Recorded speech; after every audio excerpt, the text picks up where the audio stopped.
Hola ajedrecistas, como siempre vamos a iniciar esta sesión con un breve resumen de los contenidos. Para empezar, en aperturas veremos las principales características de la defensa francesa, una de las aperturas del tipo semiabiertas. En la sección de táctica trataremos la promoción o coronación del peón para cambiarlo por otra pieza. Y en estrategia estudiaremos el complejo concepto de estructura de peones. Y por último, en la lección del gran maestro, Miguel Illescas nos explicará el potencial del rey como fuerza de combate. Comenzamos.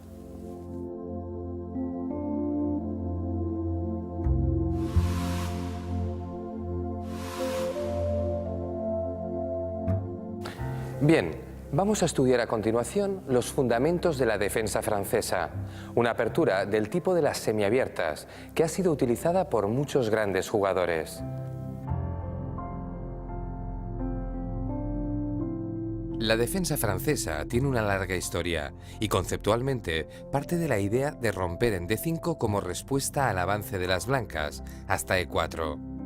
Para preparar esta ruptura, las negras juegan primero a E6. Las blancas responden con el avance de 4. Y tras ello, las negras rompen con peón de 5. De esta manera, y una vez ejecutado el cambio de peones, las negras conseguirán mantener la simetría y quedarán con un peón en el centro. La defensa francesa ya aparece en los tratados de Gioacchino Greco en el siglo XVII y fue muy utilizada en el siglo XVIII, sobre todo en las partidas disputadas en el mítico Café de la Régence de París. En aquella época, ante un ataque de esta naturaleza, lo habitual era responder avanzando con E5. Veamos el comienzo de dos partidas históricas en las que se utilizó esta defensa. En la primera, Greco, al mando de las negras, jugó caballo C6 para desarrollar después su flanco de dama. Tras 50 movimientos, en lo que fue sin duda una partida larga, Greco se acabaría imponiendo a su rival. Veamos la segunda. En esta ocasión, las negras no jugaron bien. Cambiaron demasiado precipitadamente y con sus siguientes jugadas facilitaron a Greco, que jugaba con blancas, la creación de una potente cadena de peones.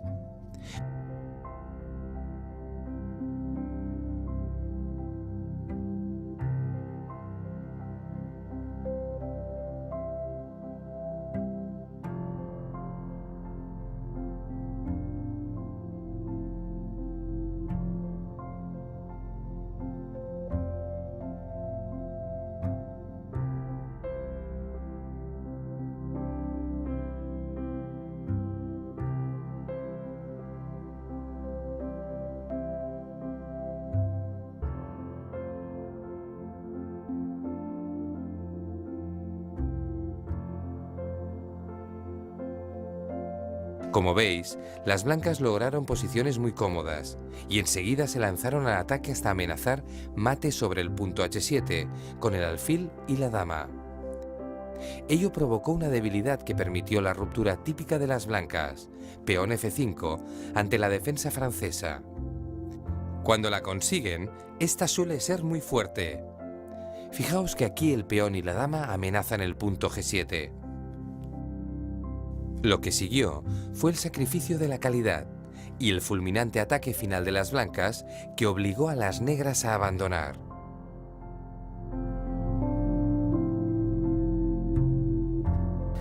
Veamos ahora las principales variantes de la defensa francesa. Después de D5, las blancas deben elegir entre tres posibles estrategias. La primera es la del avance con E5, en la que el blanco consigue dominar el centro y lo defiende ante el acoso de las negras.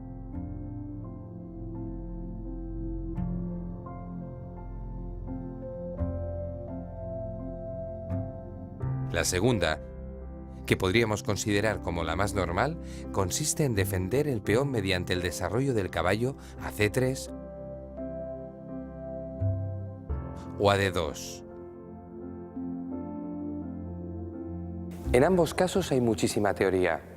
Nosotros os recomendaremos una línea que lleva a posiciones semiabiertas y que os permitirá desplegar un juego directo y muy activo. Si alguno quiere estudiar caballo D2 o caballo C3 por su cuenta, debe saber que las dos son muy buenas jugadas. La principal diferencia entre una cosa y otra es que caballo C3, llamada variante Winawer, permite la clavada alfil B4, jugada que popularizó Ninzowitsch. En cambio, con caballo D2, variante Tarras, la clavada es estéril, pues el blanco tiene la opción C3. Pero la jugada que os recomendamos no es ninguna de esas dos, sino la que corresponde a la tercera estrategia, E por D5. Cierto que tras la captura del peón se llega a una posición simétrica, pero al jugar con blancas tenemos un tiempo más y podemos llevar la iniciativa. Veamos ahora alguna de las líneas de esta variante del cambio. Es la que os aconsejamos. Ante todo hay que decir que si las negras capturan con dama, limitan la actividad de su alfil debido a la presencia del peón de E6 y permiten a su rival amenazarla. Por lo tanto, esta alternativa no es la mejor. Lo normal sería capturar con el peón, a lo que las blancas deberían responder con caballo F3, una jugada natural que lucha por el centro y prepara el enroque.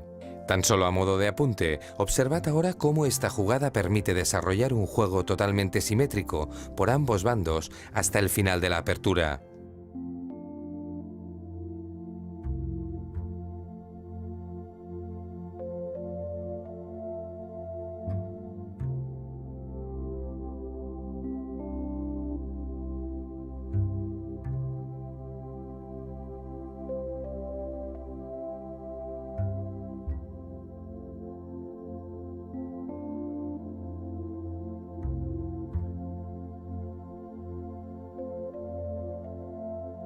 Pero, ¿qué ocurre si las negras no responden a caballo F3 de forma simétrica? Si la respuesta es alfil D6, será conveniente romper el centro con C4.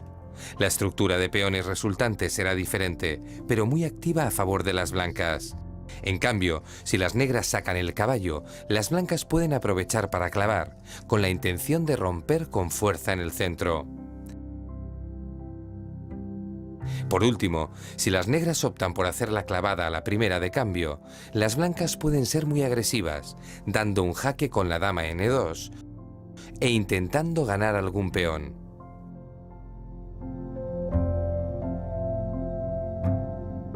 Bien, vamos a poner en práctica a continuación algunos conceptos estratégicos sobre las estructuras de peones.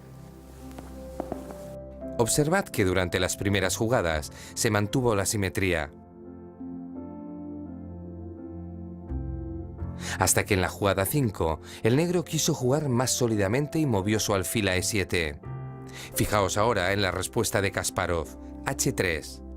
Con esta jugada dejó el alfil negro sin la posibilidad de mover a las excelentes casillas G4 y F5, mientras aseguraba el desarrollo del suyo a F4. El rival de Kasparov no jugó nada bien, y este siguió con sus planes: enroque, torre E1, dominio de la columna abierta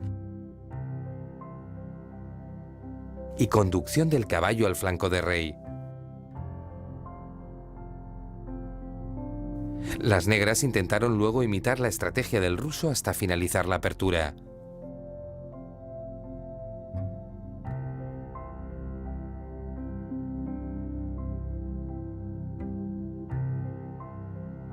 Como veis, gracias a H3, Kasparov consiguió una mayor actividad y una posición propicia para atacar con sus piezas el flanco de rey. No nos extenderemos en cómo siguió la partida, porque representaría alejarnos demasiado del espíritu de la sección, pero diremos que el campeón ruso ganó tras 29 movimientos. Bien, una vez aprendidos los fundamentos básicos de la defensa francesa, ya es hora de pasar a la tanda de ejercicios. Como veréis, partiremos siempre de la variante del cambio. Vamos a ello. Tras jugar caballo F3, nuestro rival nos da jaque con el alfil en B4. Juegan las blancas. Tenéis de 1 a 5 minutos para decirnos, siguiendo vuestra intuición, de qué manera responderíais.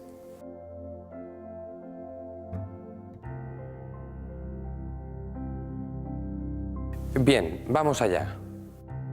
Efectivamente, la jugada más fuerte y recomendable es C3, ya que defiende el jaque y gana un tiempo, gracias a que este peón ejerce control sobre el centro. Otras dos buenas jugadas hubieran sido caballo de 2 o alfil de 2. Caballo C3 no sería tan buena, ya que queda clavado y convierte en bueno el desarrollo del alfil negro. Felicidades a los que lo hayáis resuelto satisfactoriamente, señal de que habéis cogido rápidamente la idea.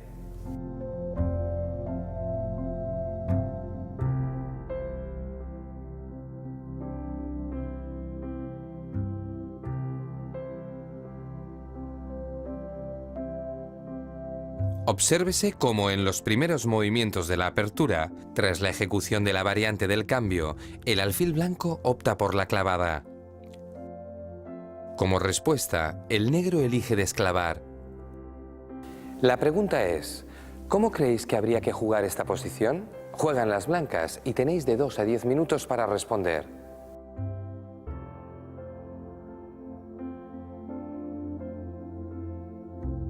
Veamos la solución. La jugada ideal sería la más natural, el enroque. Además de desarrollarse, las blancas preparan la entrada de la torre N1, aprovechando la situación abierta del rey en el centro. Una posible continuación revelaría los peligros a que se enfrentan las negras. Fijaos. Estas tendrían que preparar la cobertura caballo E7. Por su parte, las blancas podrían cambiar de plan y atacar con C4, amenazando con C5 o C por D5. Lo lógico sería que ahora las negras tomaran y las blancas también. Aunque el alfil ha perdido un tiempo, observad que las blancas están perfectamente desarrolladas. Cuando en este punto las negras intentan bloquear la columna de rey, caen en una trampa. ¿Por qué?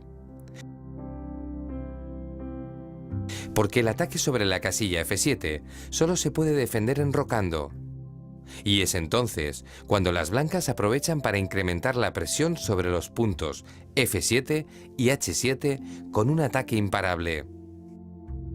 Bien, abordemos un nuevo ejercicio. A ver qué tal se os da.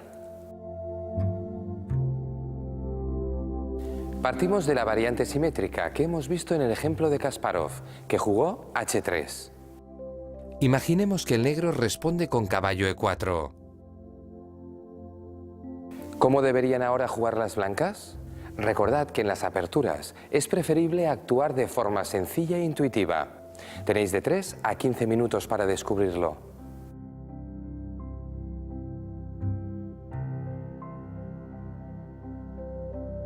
Veamos la respuesta. Acertasteis los que hayáis optado por desestabilizar la posición avanzada del caballo enemigo, atacando su peón de soporte. Para ello, la mejor jugada será C4. También es buena opción torre E1, a fin de presionar luego con C4. Una jugada menos buena sería caballo C3, porque las negras podrían replicar aguantando el caballo con F5. Lo mismo ocurriría con caballo de 2.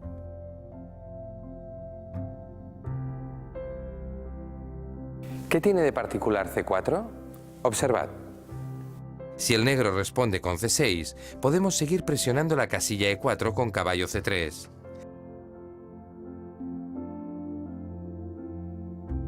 Si las negras traen entonces su alfil, la dama se encargará de desequilibrar la lucha, con lo que, tras el cambio, las blancas ganan material.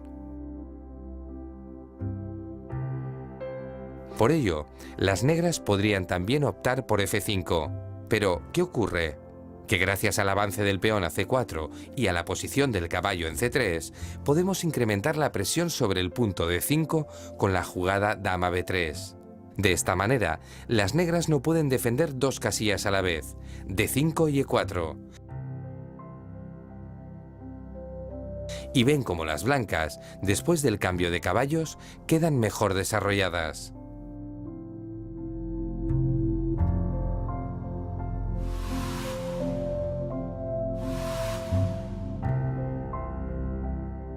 A continuación vamos a hablar sobre la promoción o coronación del peón, es decir, la sucesión de jugadas para llevarlo hasta la octava línea y cambiarlo por otra pieza. Debido al desequilibrio material que suele provocar, este recurso táctico es de gran importancia y se pueden llevar a cabo grandes sacrificios para conseguirlo. ¿Comenzamos? Veamos en primer lugar un par de ejemplos sobre la promoción en un final de partida. En el primero, tenemos una situación en la que las blancas buscan coronar su peón alejado de la columna A. El negro intenta evitarlo con la jugada B4, que ataca el peón, amenaza el caballo y se reserva la opción de jugar alfil G2 si las blancas avanzan su peón a A7. Como respuesta, las blancas tienen la opción de jugar la espectacular caballo D5 jaque. Con ella, bloquean la diagonal por la cual el alfil pretendía detener el avance del peón enemigo. Tras E por D5, avanzan el peón a A7 y la jugada alfil G2 ya no consigue su objetivo. Estudiemos el siguiente ejemplo. El movimiento normal, F7, se contesta fácilmente con torre F2. Por lo tanto, las blancas no tienen más remedio que realizar un sacrificio, moviendo su torre a F5. De esta manera, bloquean la columna y tras E por F5, ya pueden avanzar a F7 para coronar en la siguiente jugada. Ello es posible porque la torre negra, como veis, no tiene la posibilidad de moverse a E8. ¿Tienen alguna alternativa las negras? Volvamos al tablero. Podrían dar algún jaque. El problema es que enseguida se acaban.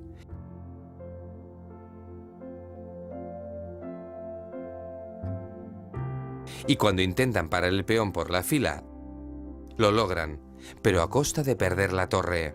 Resultado, las blancas consiguen su objetivo, al quedar en una posición ganadora. Veamos ahora un ejemplo en que la promoción del peón se convierte en un arma táctica en el mediojuego. La posición está tomada de la partida Macdonald-Labourdonnais, celebrada en 1834. El francés Labourdonnais, con negras, jugó la espectacular dama G2 jaque, movimiento que obligaba a las blancas a capturar con torre por G2. A continuación, tomó con el peón de F, atacando rey y torre, con lo que pretendía coronar el peón con ganancia. Después de rey G1 y caballo F3 jaque, el rey blanco se vio obligado a apartarse y las negras capturaron la torre coronando dama. Con esta combinación, Labourdonnais consiguió ganar las dos torres blancas gracias al recurso táctico de la promoción del peón. Ahora vamos a abordar los ejercicios. Es la mejor manera de ver si habéis asimilado bien la teoría. Blancas juegan. Observad que el blanco tiene un peón de menos y el caballo atacado, pero dispone de un peón, el de E7, avanzado y defendido. Vamos a daros de 3 a 15 minutos para buscar el mejor modo de sacar partido a esta posición. Mentes preparadas, relojes a punto.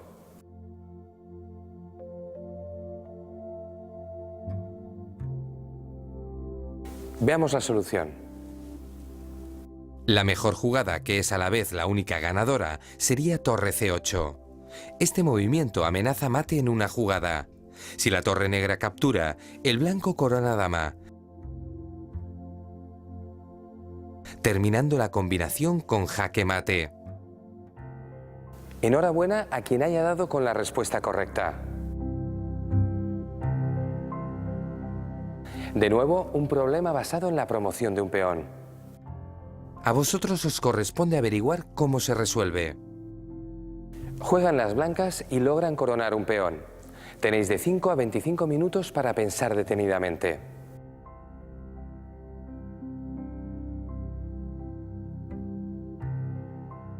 ¿Qué tal ha ido? ¿Resolvemos? Efectivamente, la solución pasa por bloquear las casillas negras. Fijaos, el negro quiere usar su alfil para detener el peón. Si intentamos evitarlo con el rey no bastará, ya que las negras encontrarán una alternativa, en este caso, vía A5. Por tanto, la forma de frustrar las intenciones del negro es bloquear con C5. Dicho peón intentará coronar.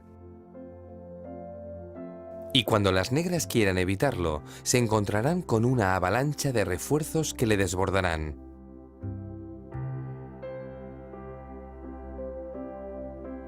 Por eso las negras están obligadas a hacer lo siguiente. Capturar en C5. Así encuentran una nueva manera de capturar el peón. Si peón B6, alfil B2 y posteriormente alfil E5 jaque.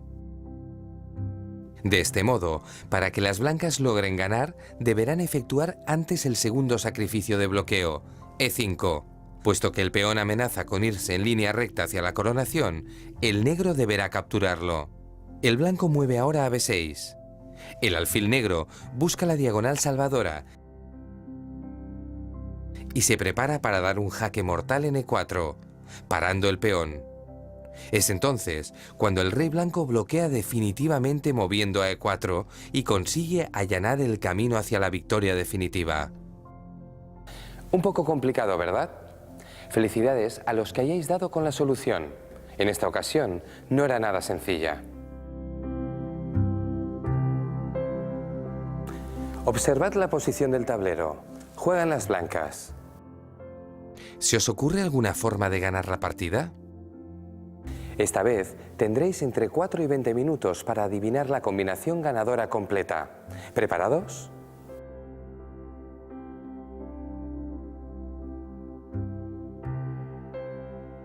¿Resolvemos? Primera consideración. La única esperanza del blanco es el peón de F6, que puede ayudar a armar un ataque relámpago. Segunda, cualquier jugada que no suponga dar un jaque está condenada al fracaso. Empezamos jugando F7 jaque.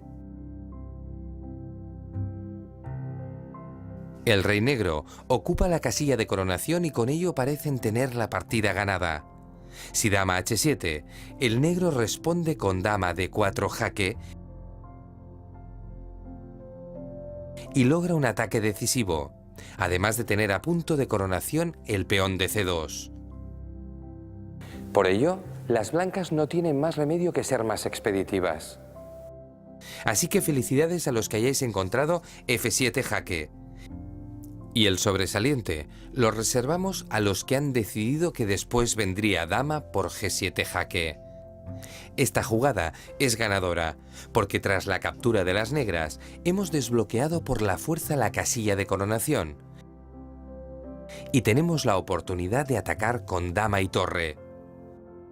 Ello nos permitirá ganar la dama enemiga y a continuación, con un par de precisos jaques, eliminar el peligroso peón de C2. De nuevo, felicidades a los que hayan resuelto satisfactoriamente el ejercicio.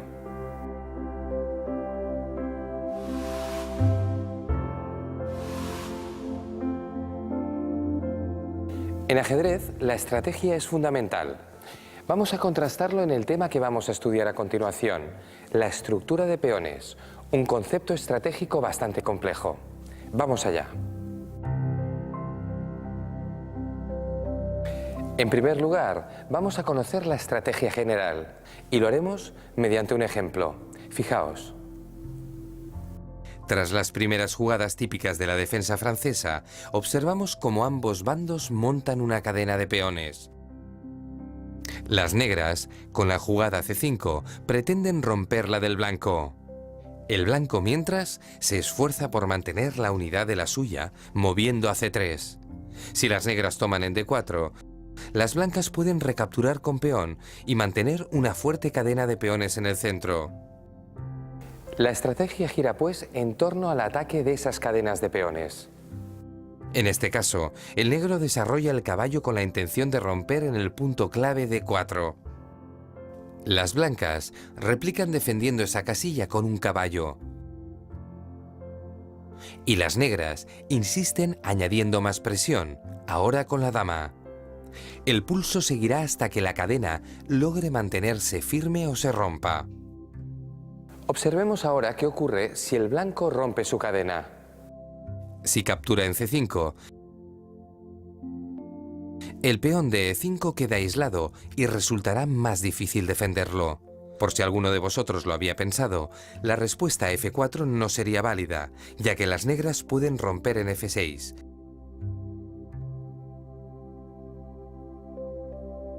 Y tras las capturas, quedar con dos peones en el centro por ninguno de las blancas.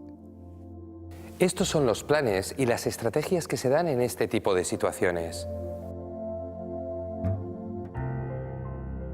Vamos a hablar ahora de las llamadas islas de peones, concepto inherente a la estructura de peones. Analicemos un par de ejemplos. Observad en este primero las estructuras de ambos bandos. El blanco tiene 4 peones divididos en 2 grupos. Diremos que dispone de 2 islas. Las negras, por su parte, tienen 4 grupos, es decir, 4 islas que, al estar separadas, no colaboran entre sí. Cuantas más islas de peones, peor.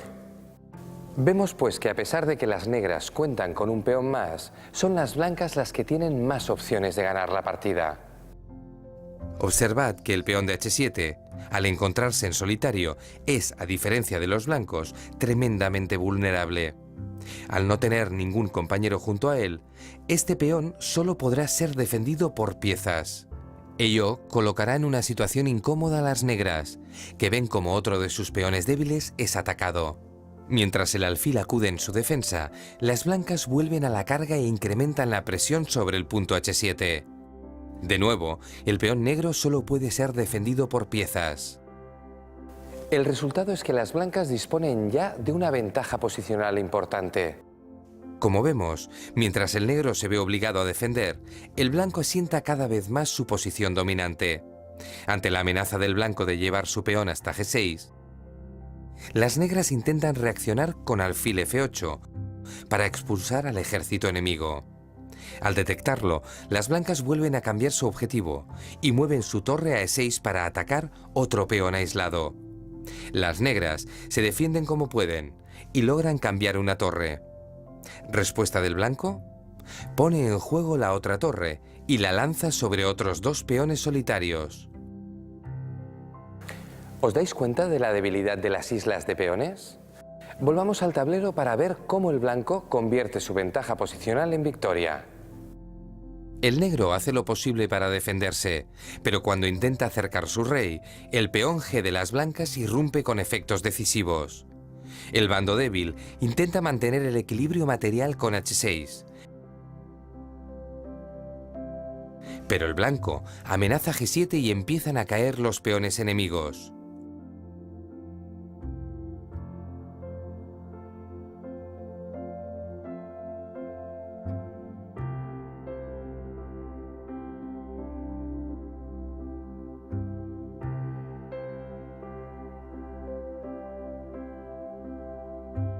Aquí vemos cómo tras los cambios, el peón le cuesta a las negras una pieza y por tanto pierden la partida.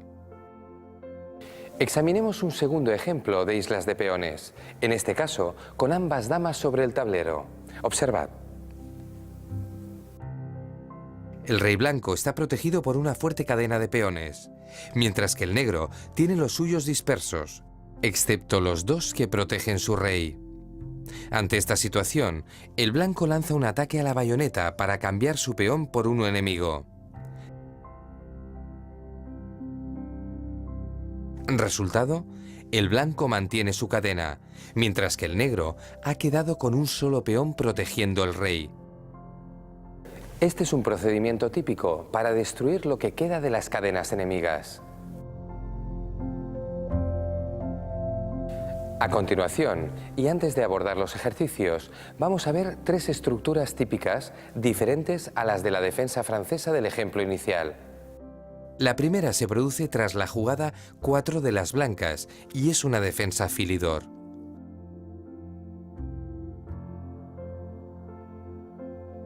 El negro captura. El blanco toma en D4 y el resultado es una estructura conocida como pequeño centro. Las negras quedan con un peón en tercera línea.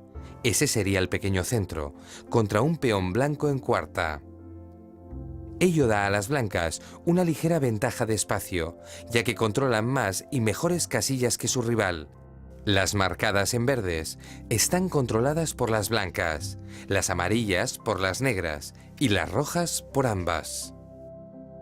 En consecuencia, y gracias a su peón más avanzado, las blancas poseen un mayor dominio de la zona central.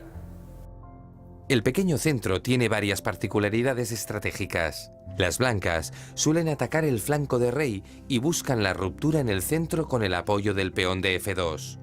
Por su parte, las negras acostumbran a jugar caballo F6, alfil E7 y buscan el enroque corto, además de presionar por la columna de rey el peón blanco de E4. Veamos ahora una estructura siciliana. Después de las primeras jugadas, las negras pueden elegir qué estructura siciliana van a plantear.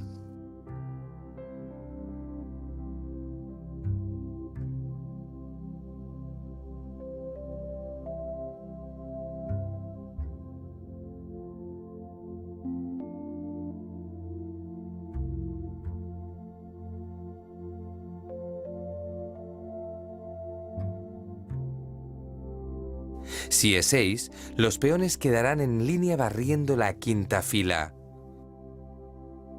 Si E5, dejan algún punto débil a cambio de ganar tiempos y de expulsar el caballo de D4, cuya actividad queda muy reducida. ¿Qué opción es mejor? Como casi todas las jugadas de ajedrez, ambas tienen pros y contras, así que la elección dependerá de vosotros mismos. Veamos finalmente una estructura típica de la apertura española. Pasamos las primeras jugadas típicas rápidamente hasta el movimiento 13, donde se va a definir la estructura de peones.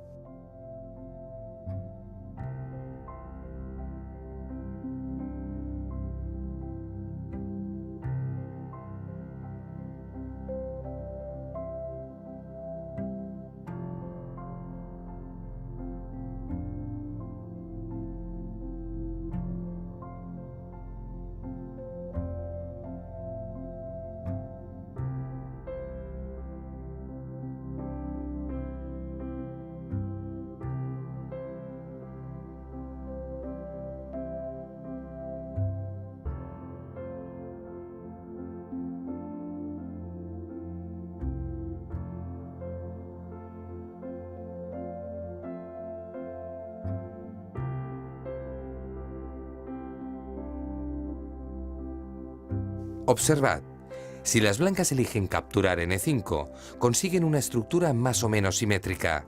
4 peones en el flanco de rey y 3 en el de dama, por lo tanto, 2 islas de peones por cada bando. Si mueven a D5, cierran el juego y definen una sola cadena de peones por bando.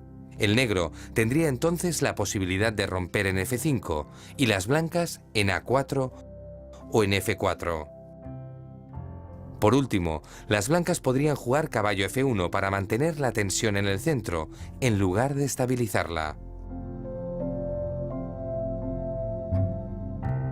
Bien, vamos a poner en práctica a continuación algunos conceptos estratégicos sobre las estructuras de peones.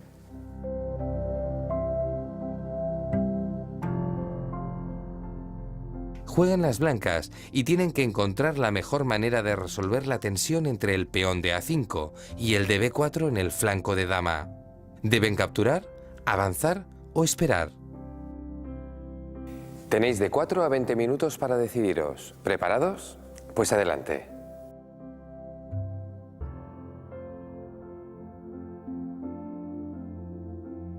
Vamos con la solución. La mejor opción es avanzar el peón a B5. Fijaos por qué. Si esperamos, las negras van a poder capturar y activarán su torre por la columna A. Si capturamos, provocaremos un cambio de peones que no ayudará a lograr una ventaja.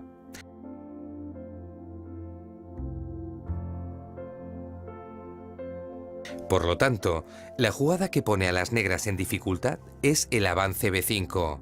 Rompe la cadena que limita la actividad del alfil, y este pasa a trabajar en equipo con el peón. El negro tiene ahora que hacer frente al ataque. Si cambia, observamos que la presión sobre b7 es ya insoportable. Por lo tanto, lo mejor que podrá hacer es defenderlo con torre c8. Como consecuencia de ello, las blancas pueden ahora cambiar e invadir favorablemente el territorio enemigo. ¿Cómo ha ido? ¿Bien? Esperamos que sí. Juegan las blancas. Tenéis entre 3 y 15 minutos para valorar la posición y decidir qué haríais ahora. ¿Preparados?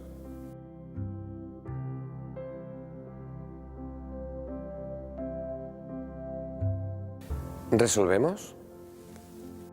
Quizá alguno de vosotros haya pensado en la jugada torre c1 con la idea de avanzar el peón a c6. Aunque es una idea interesante, choca con la defensa c6 del negro y, en consecuencia, el peón queda bloqueado y débil. Observad que las blancas tienen 3 grupos de peones, 2 islas débiles en el flanco de dama y un grupo fuerte en el flanco de rey. Por el contrario, las negras tienen un grupo fuerte en el flanco de dama, uno medio en el flanco de rey y uno débil y aislado en el centro. ¿Se os ocurre cuál era la mejor jugada? Efectivamente, era c6. ¿Por qué? Porque este sacrificio de peón temporal deja a las negras con 4 islas de peones. Y como podéis comprobar, lo que antes era un grupo fuerte se ha convertido en 2 grupos débiles. A cambio del sacrificio, las blancas obtienen la posibilidad de atacar las debilidades enemigas. Nada como la práctica del juego para aprenderlo. Veamos vuestro avance con otro ejercicio práctico. Juegan las blancas. Tenéis de 4 a 20 minutos para decirnos qué jugada os parece más fuerte. ¿Estáis listos?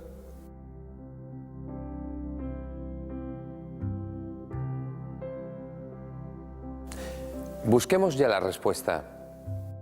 Felicidades a los que hayáis elegido el avance a4. Como vemos, el blanco tiene una cadena de peones muy fuerte en el flanco de rey. Por su parte, las negras tienen 2 grupos. Con esta jugada, el blanco ataca al más débil de esos 2 con el objetivo de dejar al rival con un peón aislado e indefenso. Además, destruir la resistencia en el flanco de dama de las negras va a permitir al blanco entrar con sus alfiles y su caballo para rematar la partida. Cualquier otro plan sería más lento y menos eficaz. Después de estos ejercicios de estrategia, seguro que ya sabemos más acerca de cómo manejar nuestro ejército de peones.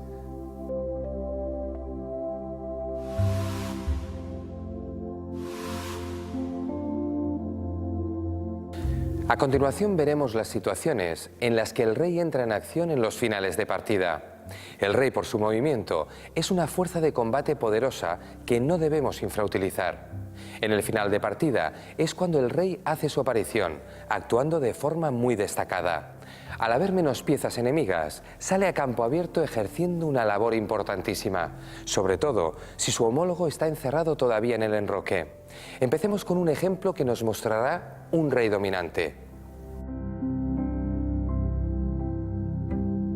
Como veis, en esta situación, el rey de las blancas está situado en el centro, mientras que su homólogo sigue agazapado en el enroque. Teniendo en cuenta este factor, el blanco acepta el cambio de damas para inmediatamente después conducir el rey a la zona sensible, que suele ser la que está más alejada del rey enemigo. Siendo así, es fácil imaginar que en este caso, el rey negro no llegará a tiempo para contrarrestar la actividad de su homólogo, quien se ha lanzado a la caza de los peones enemigos situados en el flanco de dama. Ya hemos visto que el rey negro no llegará a tiempo de ayudar a sus peones, pero ¿tienen alguna otra alternativa defensiva? Fijaos en estos 2 magníficos movimientos del caballo de D8.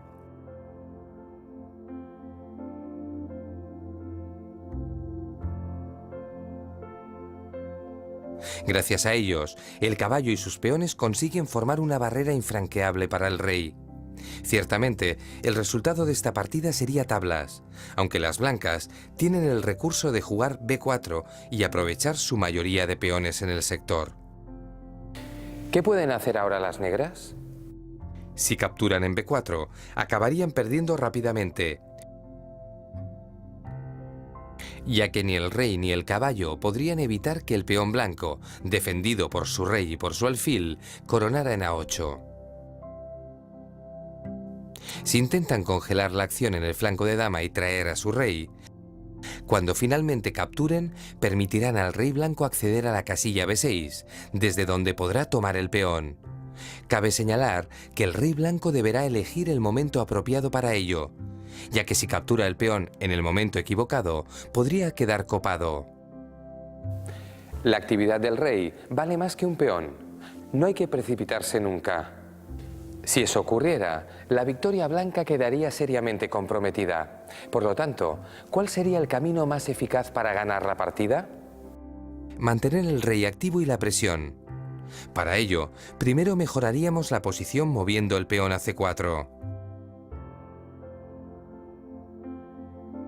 Cuando las negras intentan el bloqueo, les obligamos a hacerlo, pero con el caballo.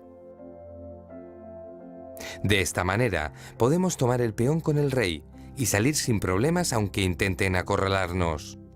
Como veis, las blancas consolidan así su ventaja, ganan un peón y ponen contra las cuerdas a su rival.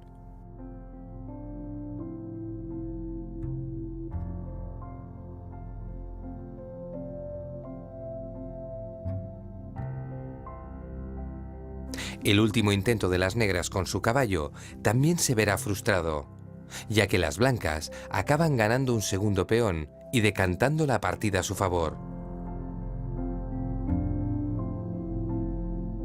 Veamos en este ejemplo qué ocurre si en el final de una partida tenemos ambos reyes activos. Atentos. Como podéis ver, el rey blanco está en g1 y el rey negro tiene tiempo de llegar para participar en la lucha. Fijaos.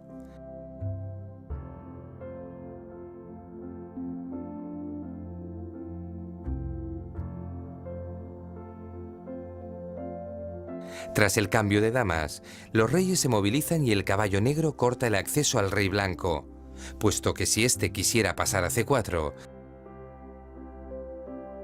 seguiría caballo c5 jaque, capturando el importante peón a4. Para evitarlo, las blancas intentarán desestabilizar de nuevo la posición del caballo con b4.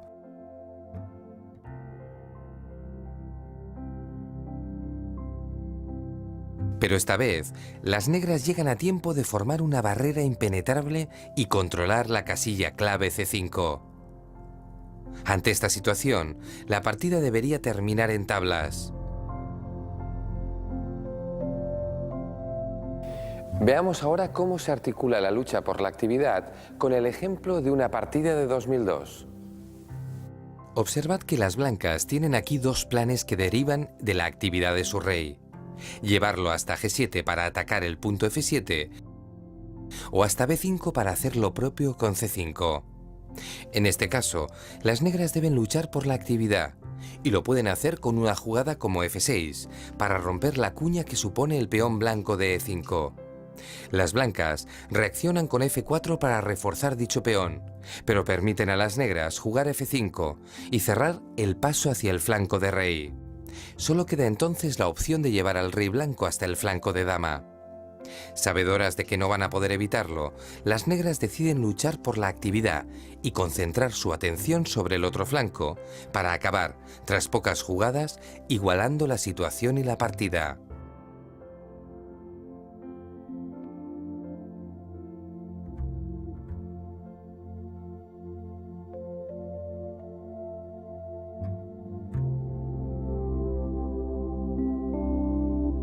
Analicemos ahora una partida del que fuera campeón mundial, el gran Vasily Smyslov. Observad la posición. A priori, todo parece igualado. 5 peones, torre y caballo por bando. Pero hay un factor que decanta la situación a favor de las blancas, conducidas por Smyslov: la actividad de sus piezas. La torre blanca domina la columna abierta y está mucho más activa que su homóloga. El caballo blanco ataca puntos débiles del rival y también está más activo que el negro. Pero lo que decantará la lucha es la entrada del rey blanco, igualmente mucho más activo que el monarca negro. Fijaos, las blancas juegan rey e4 amenazando con penetrar en e5, desde donde ejercerían una enorme presión. Como en el ejemplo anterior, las negras tratan de activar su rey, pero Smyslov mantiene la iniciativa con torre d6.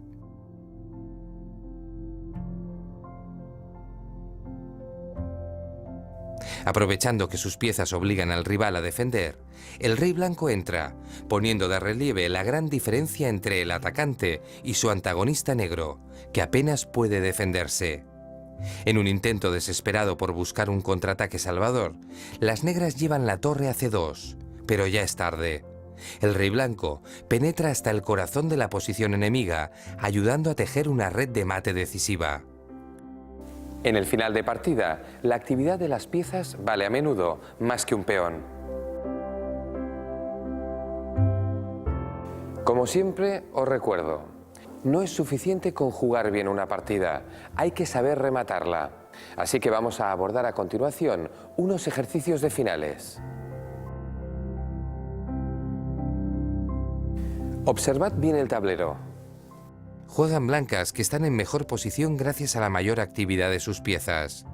¿Se os ocurre cómo podrían rematar la partida? Tenéis de 3 a 15 minutos para decidiros.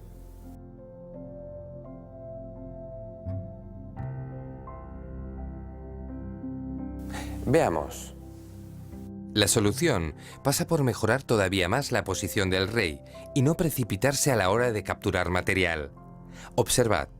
Si buscamos ganar el peón inmediatamente con caballo b8, las negras aprovechan de inmediato para cambiar su peón débil de a5. Las blancas no pueden evitarlo, pues si pasan su peón, las negras harían lo propio. Como resultado, las blancas habrían desperdiciado su ventaja. Cuando estés en una posición dominante, no te precipites a la hora de convertirla en ventaja material. ¿Qué deberían haber hecho las blancas? Llevar el rey a d5. Con esta jugada se corta el paso al rey enemigo, que no va a poder participar en la batalla que se libra en el flanco de dama. En la partida, las negras intentaron activarse en el sector opuesto con el avance g4 para paralizar los peones enemigos de ese sector. Aunque el conductor de las blancas no la hizo, creemos que la jugada que llevaba más fácilmente a la victoria era caballo a5. Observad que, proponiendo el cambio de caballos, el blanco ganaría tiempos y dejaría en bandeja a su rey la captura del peón enemigo, así como la coronación del propio. Viéndolo, las negras se ven obligadas a jugar caballo de 8. Tras lo cual, el blanco maniobra para poder capturar el peón enemigo y mantener su rey en una casilla dominante que controle a su homólogo. Veamos cómo rematáis la partida que os voy a presentar a continuación.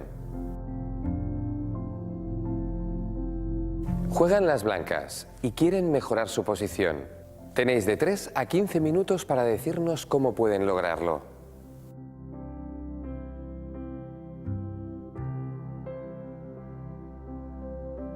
Solucionemos la incógnita. Excelente los que hayáis visto la jugada torre f5. Fijaos, el rey blanco está muy activo, pero no participa en la zona caliente de la batalla. ¿Dónde le gustaría estar? Pues en b6, para presionar la cadena de peones enemiga. ¿Y quién se lo impide? La torre de d5. Hecho este razonamiento, la jugada torre f5 será la mejor para lograr que el rey pueda entrar en escena. En la partida, las negras dieron jaque para mantener su torre, pero, después de pocas jugadas, el blanco invadió el flanco de dama y ganó la partida. Sigamos con nuestras prácticas. Os voy a desafiar con un ejercicio de finales que os va a gustar. ¿Preparados? Juegan las negras. ¿Qué haríais en su lugar? Tenéis entre 3 y 15 minutos para responder. ¿Mentes preparadas? Relojes a punto.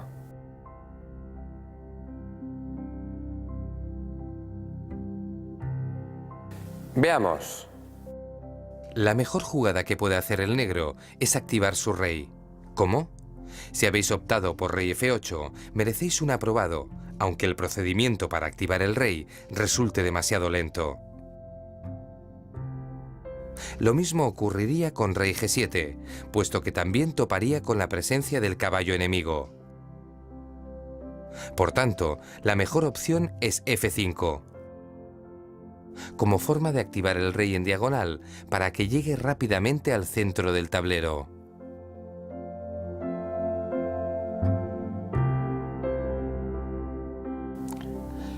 He visto que la partida que nos traes hoy fue una de las que jugaste contra todo un campeón mundial. Efectivamente, el ya fallecido Vasily Smyslov. Tuve el honor de enfrentarme a él en 3 ocasiones. La primera, en el año 87, fue tablas tras dura lucha. Esta segunda en la que me ganó de forma impecable, que veremos hoy. Y una tercera ocasión en la que estuve a punto de ganarle y se salvó como solo los grandes campeones saben hacerlo, en el límite. El ruso Smyslov, el 7º campeón mundial, toda una leyenda. ¿Cómo fue la partida? Bueno, fue magnífica por su parte, digna de figurar en cualquier manual de ajedrez. Smyslov a menudo sacrificaba un peón para activar el rey. El rey puede llegar a ser una pieza de ataque muy importante en los finales. Y Smyslov fue uno de los que interpretó mejor esta faceta del juego de finales. Su juego fue tan excelente que te voy a enseñar la partida sin ninguna variante. Directamente todo el proceso con el cual Smyslov logró activar su rey y ganar una partida que parecía tablas. ¿Estás listo para probar el caviar ruso? Con un poco de vodka, por favor. Bien dicho, Nazderovia. Nazderovia. A la salud de Smyslov. Bien, esta es la posición en la que Vasily Smyslov jugó F5. Él tenía las piezas blancas, me he puesto con su color para disfrutar todavía más de cada una de sus jugadas. Con esta jugada sacrifica un peón temporalmente para abrir el camino a su rey. Vamos a poco a poco ir viendo el desarrollo de la partida, iré explicando cada una de las jugadas ligeramente. Temporalmente, como digo, las blancas sacrifican un peón, pero ya entra en acción su rey. Aquí, para cortar la acción de su alfil y poder tener algún contrajuego con mi caballo, decidí jugar D4. Es arriesgada porque abre la diagonal a su otro alfil, pero me pareció acertada para frenar la expansión de su rey que ahora podría yo controlar con mi torre. Al principio pareció que mi estrategia funcionaba bien, porque Smyslov tuvo que hacer un movimiento defensivo, torre de 2, pude saltar ya caballo de 4 y cambié uno de sus alfiles, con lo cual la cosa parecía que podía acabar en tablas. Jaque, seguí simplificando la posición y bueno, aquí ya se puede ver cómo hemos alcanzado una posición de equilibrio material, torre alfil y 3 peones, contra torre caballo y 3 peones. Aparentemente parece que las negras deberían estar logrando las tablas sin demasiada dificultad, pero cuidado porque el blanco era nada más y nada menos que todo un campeón mundial, Vasily Smyslov. Rey de 5, jugada que me dejó impactado. Juega con el rey como si esa pieza no tuviera la menor importancia. Rey de 5, el rey se lanza al ataque y enseguida comprendí que tenía que extremar las precauciones. Jugué torre C7 y fue mejorando poco a poco su posición. Torre de 3 pretende desequilibrar mi rey con torre F3 jaque. Tengo mi caballo bastante alejado del juego. Ese ha sido el precio que he tenido que pagar para enfrentarme a sus alfiles. Intenté yo desequilibrar su propio rey, pero siguió entrando en mi posición, rey de 6, rey C7, y ya empezó a atacar mi flanco de dama, mis peones. Y aquí, bueno, gané un tiempo y pude por fin traer mi caballo. Caballo B4, ataca la torre, y después del jaque, rey E8. Todavía podía pensar que las tablas eran un resultado lógico en esta posición. Al fin y al cabo su rey ha entrado, pero de momento no puede capturar mis peones, porque yo lograría el empate con cierta facilidad. Pero aquí Smyslov siguió jugando con gran delicadeza. Primero jugó, antes de alfil A3, jugó el rey a B8, porque yo jugué aquí torre E7 jaque. En este momento, torre E7 jaque, rey B6, y ahora es cuando jugué caballo B4 y al jaque rey E8. Exactamente este orden de jugadas. Y aquí es donde él jugó alfil A3 y su rey entró en la casilla A7. Es impresionante todo el circuito que su rey, recordamos que al principio de la partida estaba en G3, está recorriendo todo el tablero y ahora ha entrado en contacto con mi flanco de dama y no descansará hasta capturar los peones de ese sector. Realmente aquí es que ya el dominio de su rey es tan grande que poco puedo hacer para evitar la pérdida de material. Intenté activarme con estas otras jugadas y aquí culminó su trabajo demoledor, el rey, con la jugada rey B8, movimiento 46, y realmente ya tengo que cambiar las torres y admitir la pérdida material. En este momento Smyslov triunfalmente capturó el peón, jugada 48, y con ya peón de ventaja y alfil contra caballo, que también es una ventaja en posiciones abiertas, Smyslov ganó la partida en 13 jugadas más, que omitiremos, porque lo que quería enseñar era cómo, con la pieza más sensible, más delicada, que es el rey, cómo trabajaba Smyslov estas posiciones. Ya ves, Marcos, todavía sigo aprendiendo cada vez que repaso esta partida. Sí, es una maravilla de técnica. Smyslov lo hacía todo muy fácil. Cierto, y eso que en esta partida tenía ya 68 años. No quiero ni pensar cómo jugaba cuando tenía 30. Verdaderamente un caso excepcional. Oye, Miguel, no sé si me gustan más tus victorias o tus derrotas. En este caso te comprendo perfectamente, porque es una partida fantástica. Sí, sí, a mí me ha encantado. Me alegro, Marcos. Hasta la próxima. Hasta la próxima, Miguel. Bien, pues esto ha sido todo. Espero que os haya resultado interesante y os ayude a una mejora importante en vuestro juego. Repasad, estudiad y hasta la próxima sesión.